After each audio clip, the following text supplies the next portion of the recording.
Es la noche de César. La economía. All day long I biddy-biddy-bum. If I were a wealthy man, Pues economía. Juan Ramón Rayo, ¿qué tal? Muy buenas noches. ¿Qué tal? Buenas noches. Susana Criado, buenas noches. ¿Qué tal? Muy buenas noches. Manuel Llamas, buenas noches. ¿Qué tal? Buenas noches. No voy a hacer como Luis Herrero, pero es viernes por la noche. Vamos a intentar ver el lado positivo de las cosas, el lado positivo de la economía. Yo no sé si es posible o no. Así que vamos a intentar mantener tono alegre y, si se puede, el vaso medio lleno. Juan Ramón, ¿se puede? Pues la verdad es que nuestros políticos nos lo ponen muy difícil. Es decir, el maestro Rodríguez Brown suele decir aquello de a pesar del gobierno, ¿no? Pues tengamos buen día a ¿Cómo pesar está del usted gobierno. a pesar del gobierno? Aquí pues pasan tres cuartos de lo mismo. Intentemos buscar buenas noticias a pesar del gobierno. Hombre, alguna... Malta es bonito. Sí, es un sitio para hacer turismo. De hecho, nuestros políticos están haciendo turismo allí y si solo hicieran turismo, pues aún. Pero el problema es que hacen más cosas y cosas no Si precisamente lo hicieran buenas. con su dinero.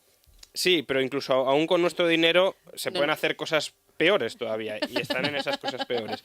Entonces, ¿qué cosas peores están haciendo? Pues básicamente están creando frentes en Europa. No es que hayan iniciado ellos esta política, desde luego, porque el comunicado conjunto que hace unas semanas emitieron Alemania, Finlandia y Holanda, pues ya en cierta medida creaba un frente, ¿no? Un frente de países acreedores frente a países que han perdido la AAA y que quieren conseguir como sea el dinero o parte del dinero de los contribuyentes de estos países. La diferencia, a algunos les parecerá anecdótica, a mí no. Alemania, Holanda y Finlandia pues hacen este comunicado para defender los intereses de sus acreedores. Francia, Italia, España y Portugal los hacen para rapiñar o para coger el dinero, para agarrar el dinero de los contribuyentes de estos países e incluso, en muchos casos, en perjuicio de sus propios contribuyentes, porque España y Portugal o Italia quieren más tiempo para poder endeudarse más y, por tanto, para cargar de deuda todavía más las espaldas de los contribuyentes. Pero bueno, vamos a contar un poco qué ha pasado. Hoy ha habido, como ya anticipamos ayer, reunión en Malta de pues un club en el que a mí me gustaría que mi país o mi gobierno, bueno, no mi gobierno, el gobierno de mi país, mejor dicho, no estuviera. Pero está por propia voluntad y por méritos, que es el club entre Portugal, o de Portugal, Italia, España y Francia. Falta Grecia. Es una pena que no haya redondeado la imagen pues este quinto país, En la próxima cumbre. En la próxima sí, de hecho, al final... Porque a Irlanda no se le ha echado de menos. A Irlanda, pues Irlanda es que ya han machacado suficiente el país y hasta ahora no había protestado. Lo de Irlanda sí sería para protestar bastante frente a Alemania por muchísimas razones, pero casualmente quien sí tiene razones para protestar no protesta y quienes no las tenemos sí estamos protestando.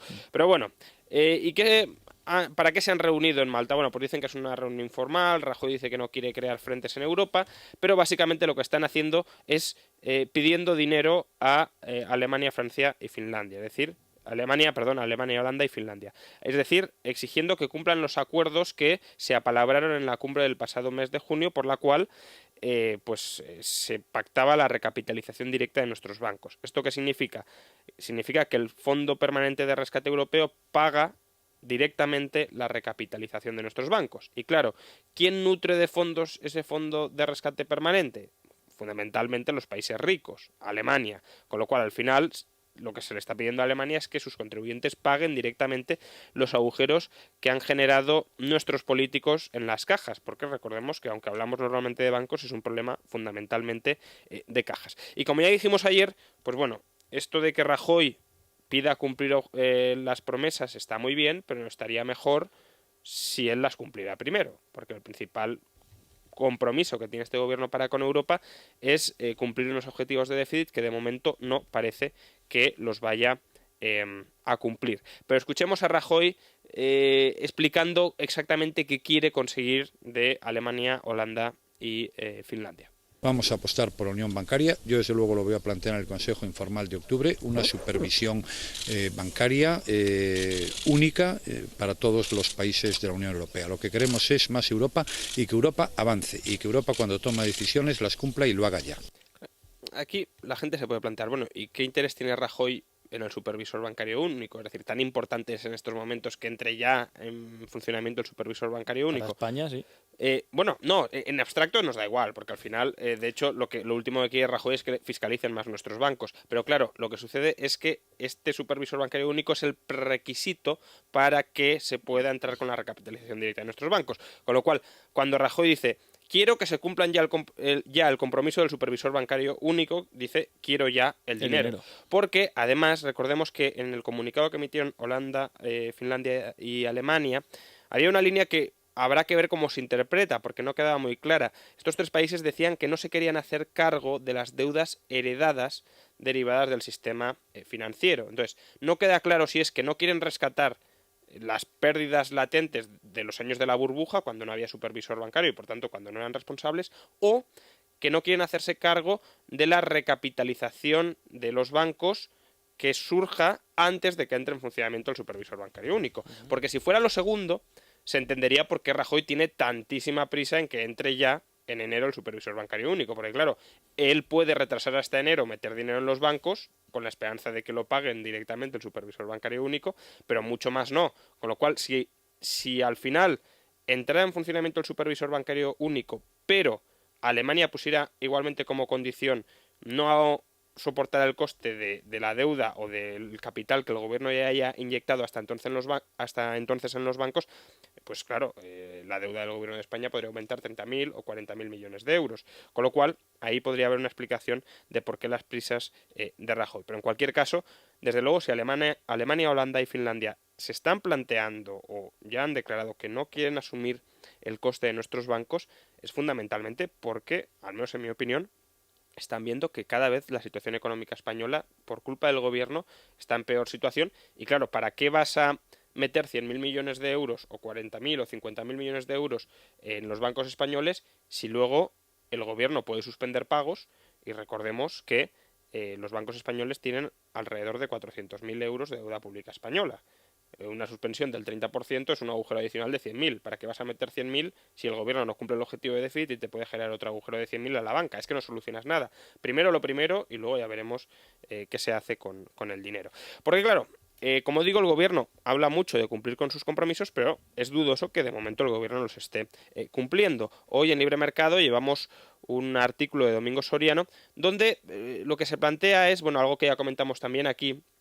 Se está diciendo que los presupuestos reducen el gasto salvo porque aumentan los intereses. Esto al final da igual, porque claro, si tú eres una familia y cada vez pagas más de intereses, cada vez tu gasto total aumenta por culpa de los intereses, aunque bajes otros gastos, lo que importa es que tu gasto total aumenta y que no tienes cómo financiarlo. Por lo mismo le sucede a un país, ¿no? Entonces, mucha gente cree que estos intereses han subido o porque los especuladores nos machacan a intereses, la famosa prima de riesgo disparada, o porque nos hemos endeudado mucho en rescatar a los bancos y por tanto pagamos intereses sobre una deuda que no se ha gastado en políticas sociales sino en salvar a los banqueros, etcétera. Bueno, nada de todo esto.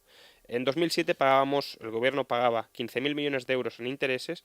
En 2013 pagaremos, según el gobierno, casi 40.000 millones de euros. Es decir, casi se triplica el importe de los intereses. Pero sucede, ya lo comentamos aquí, que el tipo de interés medio de la deuda es ahora más bajo que en el año 2007. Entonces, ¿cómo puede ser que paguemos 3 veces más intereses si el tipo de interés que pagamos por la deuda es más bajo?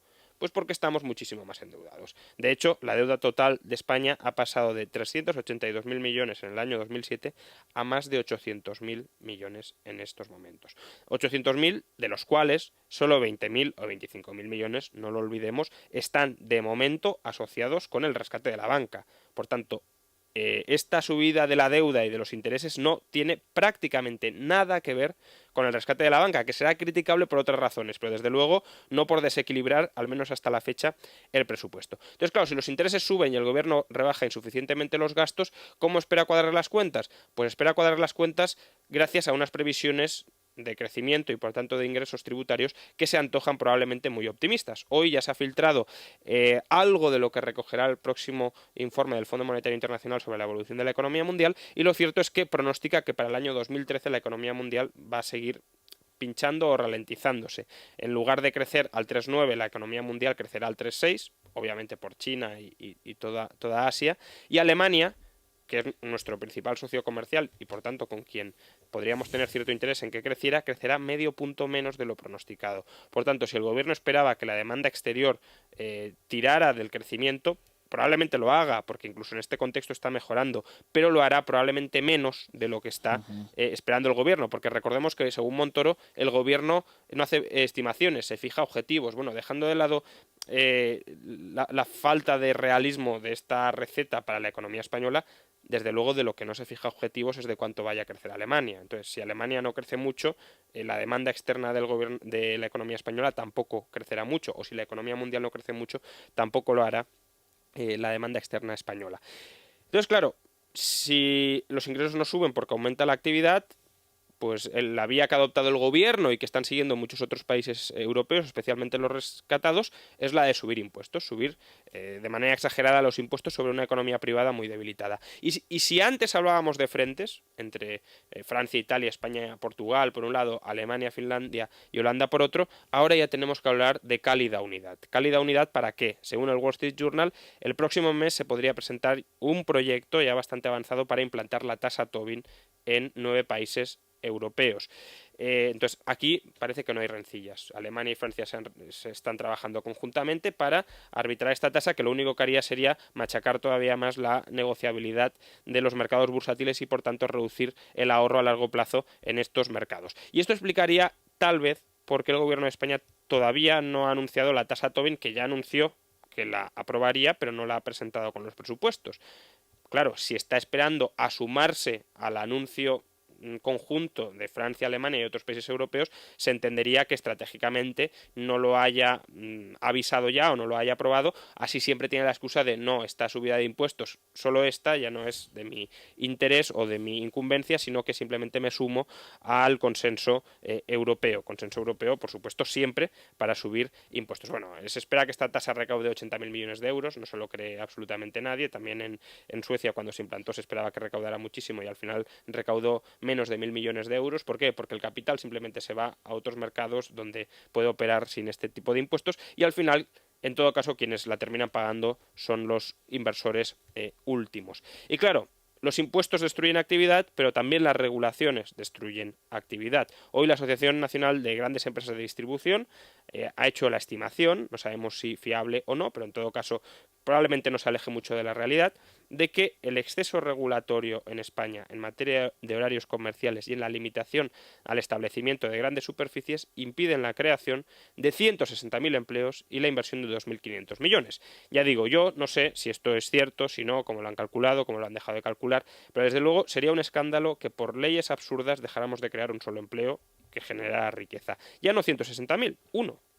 Si tú puedes suprimir una ley que permita crear algún empleo, suprímela, porque es una ley que, si no tiene ningún sentido, pues ya digo, no tiene ningún sentido y destruye riqueza. Por tanto, suprime esas leyes. Y leyes de limitación de horarios comerciales o de límites al establecimiento de grandes superficies no tienen sentido. Y este tipo de leyes destruye o puede destruir una enorme cantidad de puestos de trabajo, como por ejemplo habría destruido la ley de costas en caso de que el gobierno hoy no hubiese concedido una prórroga a los propietarios de viviendas cerca de la costa o a los chiringuitos que se podrían ver desalojados y derruidos. Pues de nuevo, una nueva ley, en opinión de muchos, absurda, que lo único que contribuiría a hacer es a destruir empresas que están funcionando y que generan riqueza. Y terminamos, a propósito de empleos, donde al parecer nos están destruyendo empleos, aunque habría que verlo, es en Estados Unidos. Hoy se ha publicado la tasa de paro de Estados Unidos, se esperaba que subiera al 8,2% y ha caído al 7,8%. Es justamente el mismo nivel que tenía cuando entró Obama al gobierno en enero del año 2009. No le ha venido mal, ¿eh? No le ha venido mal, de hecho era una tasa de paro muy esperada por la influencia que se espera que puede tener en las elecciones, pero ya veremos si es una tasa realista, si hay maquillaje, porque aquí los incentivos a maquillar son muy notables. Recordemos de todas formas que ningún presidente desde Roosevelt ha ganado las elecciones con la tasa de paro por encima del 7,2%, por tanto Obama se va a enfrentar previsiblemente a una tasa de paro superior al 7,2%, pero también recordemos que el que hemos dicho que ganó las elecciones fue Roosevelt, con una tasa de paro por encima del 7,2%, y las circunstancias económicas que afrontaba Roosevelt, la Gran Depresión, eran parecidas a las actuales. Por tanto, a lo mejor la comparación no es del todo positiva. Dirá más de uno, una tasa de paro del 7,8%, pues no está nada mal. Comparado con España, en Estados Sí, Unidos llegan al 8% y todos se llevan Sí, las manos a la y cabeza. de todas formas, también hay que decir que las tasas de paro no son del todo homogéneas. Si incluyéramos otras variables, la tasa de paro de Estados Unidos sería mayor, no tan alta como la de España, obviamente, pero tampoco tan reducida. Y, como todos los viernes, terminamos con la noticia de la Cámara de Comercio de Madrid, simplemente que el próximo lunes 8, a las 9:30 de la mañana, hay un taller de dirección por objetivos. Tiene un coste de 110 euros, es decir, cómo organizar la empresa en función de objetivos que se vayan monitorizando y que se vayan consiguiendo con planes específicos. Para Como Montoro, en función de no, objetivos. Montoro es al contrario, fija objetivos para no cumplirlos. Bueno, Juan Ramón, bueno, lo primero, no sé si con la pregunta que os hago igual os cazo. Si os cazo me lo decís y pasamos a otra cosa. ¿Por qué en Malta? Pues a mí me has pasado. A mí también me has cazado. A mí me has cazado totalmente. Desconozco por qué la elección de Malta. Hombre, hay que tener en cuenta que se trata de una cumbre mediterránea. No solo se han reunido España, el presidente del gobierno español, Mariano Rajoy, con Francia, Italia y Portugal, sino que hay otros países árabes del área mediterránea que han participado en la cumbre. Es una cumbre de países mediterráneos y por lo tanto pues han elegido, como suele ser habitual, pues una zona mediterránea, en este caso Malta, que habrá tocado Punto y que ya habrá intermedio. y que ya habrá sido seleccionado como destino de la cumbre meses atrás. Pero realmente sirven para algo estas cumbres, porque ¿por qué número de cumbres vamos? Por la enésima, y en todas estas cumbres que yo recuerde siempre se habla de que el euro es indisoluble, que no hay marcha atrás, que confiamos en el euro, que queremos esa unión bancaria, ese supervisor único, y a mí me da la sensación de que vamos muy lentos cuando los mercados van a otro ritmo y los mercados lo que quieren son reformas de una manera mucho más rápida y mucho más inmediata. Otra vez esperaba que Mariano Rajoy hablara del rescate. Hoy había informaciones que decían que lo podía pedir este fin de semana, luego desde Europa han dicho que no, que la petición de rescate no va a ser inminente. ¿Y cuánto tiempo, cuántas semanas llevamos ya con rescate sí, rescate no? Tic-tac, tic-tac, parece Pues que ahora estamos mismo deshojando parece que la carta margarita. que se está jugando es no. rescate no. Eso es al menos Claro, lo que se parece está una diciendo. auténtica tomadura de pelo. Y a mí al final, yo no sé si lo que determina la petición de rescate son, como dice Mariano Rajoy, las condiciones, la letra pequeña, si hay que poner más reformas sobre la economía española, o es simplemente algo mucho más básico y más simple, como las elecciones en Galicia y en el País Vasco. Yo con respecto a lo de que hay que demostrar que el euro es un camino irreversible, Pero es que lo etcétera, dicen siempre, lo dicen, en todas las cumbres, es efectivamente. como el eslogan. Y ahí hay una máxima latina pues que es muy clara, ¿no? Excusatio non petita, accusatio manifesta. Entonces, de tanto repetirlo, parece como que no se lo creen ellos mismos. Y no me extraña que no se lo crean ellos mismos, porque quienes lo están diciendo son los que están poniendo en riesgo la supervivencia del euro. Pasa lo mismo cuando Luis de Guindos, Soraya Sáenz de Santa María, Mariano Rajoy, Cristóbal Montoro dicen no hay rescate, no hay rescate. Tanto lo dicen que uno piensa que quizás el rescate sea ya mismo. Pero ahí al menos les preguntan. Pero es que lo del euro nadie les pregunta. Es decir, Pero, no les preguntan, ¿se va a romper que, el euro? No, ¿qué dicen, otra cosa tienen que decir? ¿Qué otra? Es que no hay más. No, pues que no digan nada. Es decir, porque tienen que hablar Que no se siempre. reúnan, que no se Que no reúnan. se reúnan y que no digan pues este tipo de declaraciones que se sabe que nadie se cree. Es decir, el problema de nuestros políticos, tanto en Europa como en Estados Unidos, o uno de ellos, es que han perdido toda credibilidad para todo. Entonces, lo ideal en un político sería que fuera previsible, lo que se decía que iba a ser Mariano Rajoy, que ya hemos visto lo que era. ¿Por qué? Porque así sabes a qué atenerte, sabes si va a hacer una cosa y te quedas o si va a hacer otra y te vas. Pero claro, como no puedes confiar en su palabra, ni siquiera en la palabra que estampan en la Constitución, porque saben que llegado el momento se la pueden saltar, pues previsibilidad no hay ninguna, con lo cual los inversores no confían en absoluto. Y decir tanto que el euro es irreversible cuando ellos mismos saben que no lo es, precisamente porque no hacen los deberes o no toman las decisiones para que sea irreversible, pues es que a mí me genera mucha desconfianza. Sobre lo que decías tú, Susana, sobre las cumbres, sí que es verdad que se pone como marcada en rojo en el calendario la próxima del día 18. 18-19 es una cumbre europea al más alto nivel, donde se supone que como es en octubre y es un mes de vencimiento muy importante y tal, va a ser la más importante. Pero sobre el tema este de las cumbres sí que decías tú, que vemos cómo van pasando una y otra y otra. Y todas muchas decisivas. No sirven para nada, pero todas son súper... Yo, de la más decisiva que me acuerdo, es de aquel Bretton Woods del siglo XXI. ¿Hace cuánto tiempo ya de eso? 2 años y medio, 3 años. Por desgracia. Es que hay muchas cumbres que... Sí, Y también. esa era la que También sí. hace menos de un año que mira si ha llovido, y hace menos de un año fue la de la cumbre Merkel-Sarkozy para la regla de oro en nuestras constituciones. Sí. Que esa también era decisiva, iba a cambiar Europa para siempre, porque iba a afianzar la credibilidad presupuestaria. Y recordáis esta otra cuando Mariano Rajoy se subió en el barco con Angela Merkel, Sí, que fue en Estados sí, Unidos. eso fue un G20. Pero bueno, eso era pero es que esta era la cumbre ya definitiva para Europa.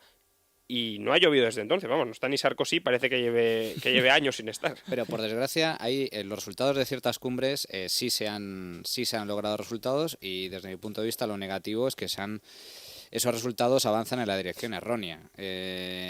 Yo no estoy de acuerdo con que la zona euro tenga que avanzar hacia una unión fiscal o una unión bancaria. No creo que esa sea la solución, porque si la solución es esa, estamos hablando de socializar las pérdidas de los países periféricos para trasladar la factura a los países solventes del norte. Es decir, castigar a los que lo han hecho bien y premiar a los que lo han hecho mal.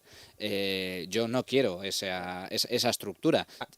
Sí, No, y en cuanto al tema del rescate, yo creo que en el discurso actual del PP hay dos grandes falacias. En primer lugar, el gobierno dice, o al menos insinúa en privado, que a lo mejor no necesita acudir al rescate porque la prima de riesgo está baja. Lo que no dice el gobierno es que la prima de riesgo está baja porque el mercado descuenta que va a acudir al rescate.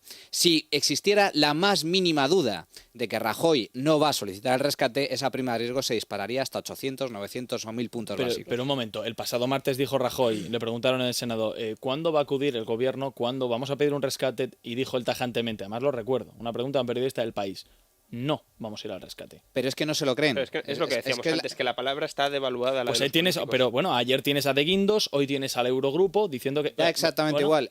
Lo que han dicho el Eurogrupo, que es muy distinto a lo que dice Rajoy, es que no se contempla un rescate inminente. Y el inminente es la clave. Aparte que Desde el mismo momento en el que el Banco Central Europeo anunció que estaría dispuesto a comprar de forma ilimitada deuda pública de los países en problemas una vez que acudan o que soliciten ayuda a los fondos de rescate, que es el caso de España o el de Italia, a partir de ese momento la prima de riesgo se rebajó. Y esa es la razón por la que la prima de riesgo está baja, no hay otra. yo creo que hay una circunstancia que en parte algunos economistas ya pronosticaban que podría suceder, que simplemente con el mero anuncio de la disposición del Banco Central Europeo de que está dispuesto a comprar deuda en caso de que sea necesario, la prima bajaría incluso sin que nadie solicitara la ayuda. Es lo que desde hace unos años se conoce como la teoría del bazooka.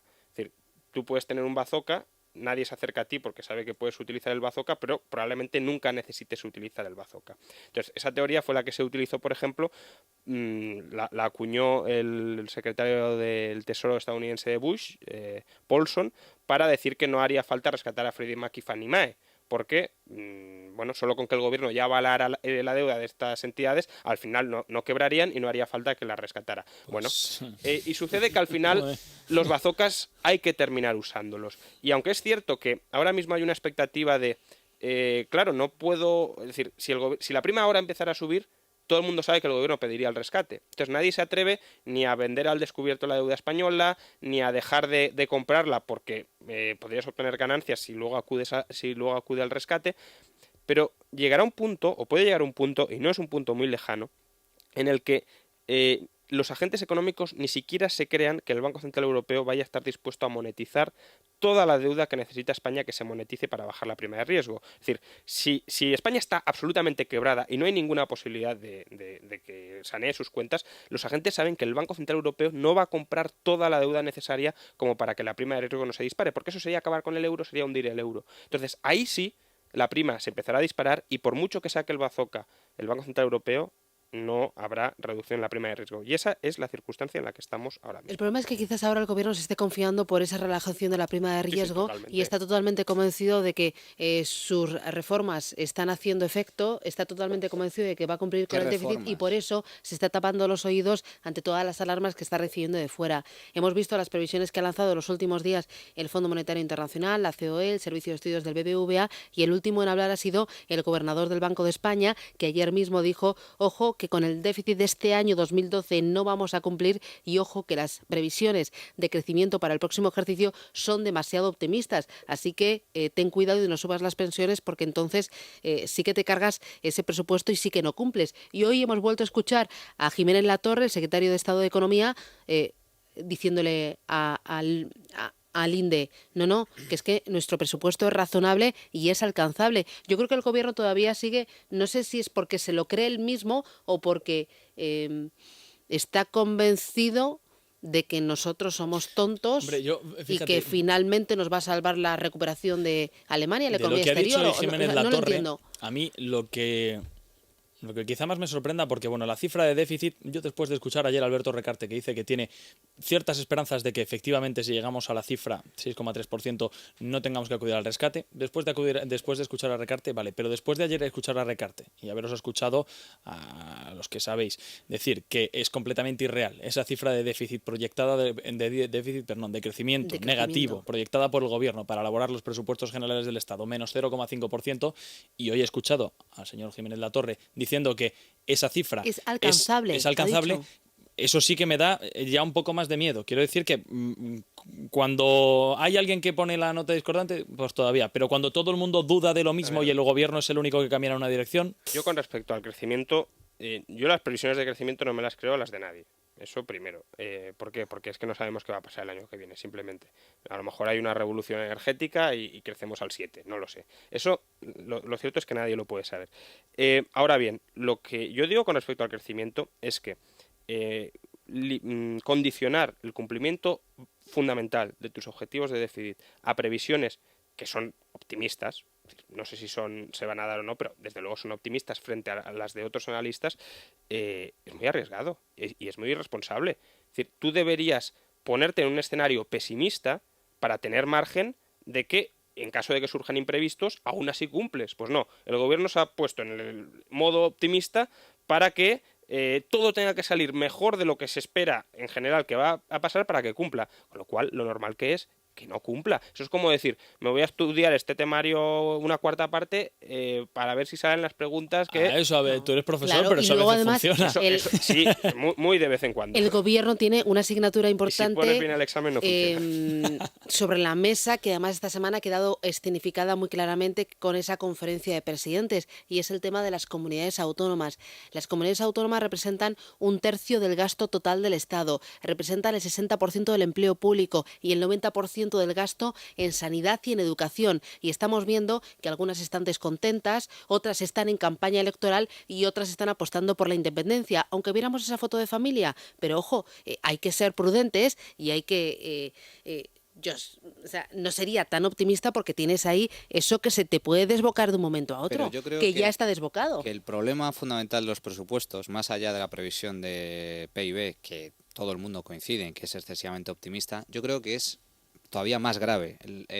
La gravedad de los presupuestos radica en la filosofía que existe en el seno del gobierno del Partido Popular. Y esto fue precisamente lo que desmontó por completo Luis Linde, el gobernador del Banco de España, el pasado jueves. Esa es la línea de flotación del PP. Me explico. El presidente del gobierno, Mariano Rajoy, lleva repitiendo de forma incesante las últimas semanas que el problema del déficit español es coyuntural. ¿Y esto qué significa? Pues que el problema no es de gastos, sino de ingresos, que estamos en recesión y como consecuencia de la crisis los ingresos han caído.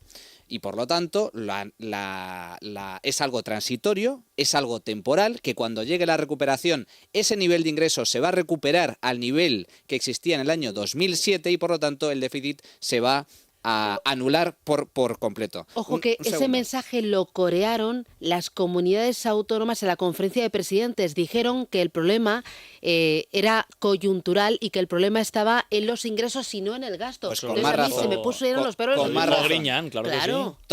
Fíjate que Griñán coincide con Rajoy. Con eso ya está dicho todo. Bien. ¿Cuál es la raíz del problema? Es otro muy distinto. Y eso es lo que dejó claro el gobernador del Banco de España el pasado jueves. ¿Qué dijo el gobernador del Banco de España? Linde dijo que el problema del déficit español es estructural. ¿Y eso qué significa? Que los ingresos han caído, pero no han caído de forma temporal. Es que no van a volver. por mucho que el gobierno suba los impuestos, porque esos ingresos que se alcanzaron hasta el año 2007 eran del todo artificiales, irreales, como consecuencia de la burbuja inmobiliaria. La burbuja inmobiliaria ha estallado y ese nivel de recaudación fiscal no se va a recuperar ni subiendo impuestos, ni siquiera volviendo a crecer. Y esta es la clave, ni siquiera volviendo a crecer, España podrá, o el gobierno español o el sector público podrá recaudar lo que recaudaba entonces. ¿Y cuál es el problema? Que cuando los ingresos han hundido y sin embargo el gasto sigue totalmente plano. No, pero no, Creció mucho, bueno, o incluso ha aumentado. Ha aumentado mucho durante la crisis y ahora tenemos más gasto que en el año 2007 y muchos menos ingresos. Es un problema estructural. Sin embargo, el gobierno ha tratado de reducir la brecha fiscal combinando ambas medidas, tratando de subir impuestos para recaudar más y recortando un poco el gasto público. Pues bien, lo que dijo Linde es que la subida de impuestos no soluciona el problema del déficit. Hay que recortar el gasto hasta el nivel actual de ingresos. Maticemos lo del recorte del gasto. Gastamos ahora mismo un cero, bueno, en el año 2011, ahora no lo sabemos todavía porque no hay cifras del cierre del año, pero me antojo que no cambiará mucho. En el año 2011 gastamos solo un 0,9% menos que en el año 2009, que fue el año donde más gastamos de toda nuestra historia, con diferencia fue el año del Plan E y todo esto. Por tanto, recortes, hombre, se han recortado algunas partidas, pero los intereses, el desempleo en menor medida, sobre todo las pensiones, eso sigue subiendo. Por tanto, avanzamos hacia la debacle fiscal. Bueno, mañana, Juan Ramón, que se nos han hecho ya menos 20, más de uno me va a echar la bronca. ¿Qué trae la prensa de Sepia, la prensa para mañana? Bueno, pues el Economista recoge los recortes, se cobran 180.000 despidos de funcionarios en el año. Maticemos, no funcionarios, empleados públicos, porque funcionarios Sí, los es ha importante echado, matizar. Funcionarios se ha echado simplemente a los que no se han repuesto, pero vamos, despedir no se ha despedido a nadie. También el Economista, el buen dato de paro en Estados Unidos lleva máximos a Wall Street. Recordemos que Wall Street ya está, no en máximos, no supera la marca de 2007, pero sí está sustancialmente por encima de cuando quebró Lehman Brothers, de antes de quebrar Lehman Brothers, con lo cual, al menos el mercado de valores va bastante bien, entre otras cosas, muy probablemente por las monetizaciones de deuda que hace Bernanke, que toda la izquierda las apoya como si fueran la panacea para la economía y son la panacea para quienes tenemos invertido dinero en Estados Unidos, pero no para otra gente. O sea que hay que invertir, no nos lo habías dicho. Hay que invertir aquí. Bueno, yo siempre lo he dicho, ¿no? Hay que invertir en economías que tengan perspectiva de crecimiento. Siempre lo has dicho, pero aquí no lo habías dicho nunca, Juan A Ramón. largo plazo, entre ellas yo creo Estados Unidos, espero, si Obama y compañía no se lo cargan. 5 días, el gobierno sobre el rescate. No es cuestión de tiempo, sino de concreción. Bueno. Es fantástico, cada día dicen lo mismo, pero con otras palabras. Sí, concreción, pues ya lo han dicho, ¿no? Que no queremos condiciones, pero claro, eso de pedir dinero sin que... Es decir, ellos quieren la concreción de una hoja en blanco y que pongas ahí la cifra y ya está. Pero claro, eso hay que entender que para el que pone el dinero, pues no es lo más inteligente que puede hacer. Luego, pues una noticia que no hemos comentado, quizá porque es que ya es la tónica en todas las comunidades y tampoco. El Economista, Canarias pide ayudas por 756 millones y 5 días también Canarias pide el auxilio financiero y engrosa la lista de comunidades en apuros. Básicamente habría que empezar a hablar de comunidades que no han pedido el rescate. Y bueno, poquito más, eso es lo más destacado. Hay una noticia que no hemos comentado y que es muy interesante, que es lo de la Asociación de Grandes Empresas de Distribución, que dice que el exceso de regulación ha hecho que se pierdan y que se destruyan empleos. Esto es algo muy grave porque está pasando todos los días en nuestro país. Lo hemos visto, por ejemplo, con Adelson, que ha elegido Madrid y no Cataluña, y entre los problemas que tenía era el tema del catalán. Pero lo hemos visto, por ejemplo, IKEA lo ha denunciado en numerosas ocasiones. IKEA es una de las empresas que más ha crecido en España en los últimos años.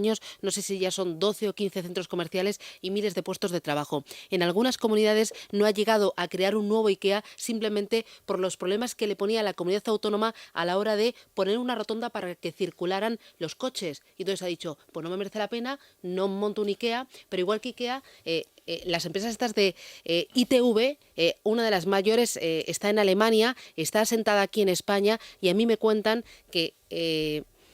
no pueden más porque en cada comunidad autónoma hay distintas reglas porque en una hay un impuesto medioambiental, en otra no, en una la concesión es por 25 años, en otra por 75 años y al final es un carajal que no entienden los propios alemanes y que les invita a dejar España y a otros a no llegar a España. Esto es un foco tremendo de desinversión en nuestro país. Exceso de regulación. Claro, Susana, ¿cuándo vas a entender que las rotondas se colocan en los sitios que no valen para nada? En los sitios absurdos, en los que hacen falta, que se desde luego para no están.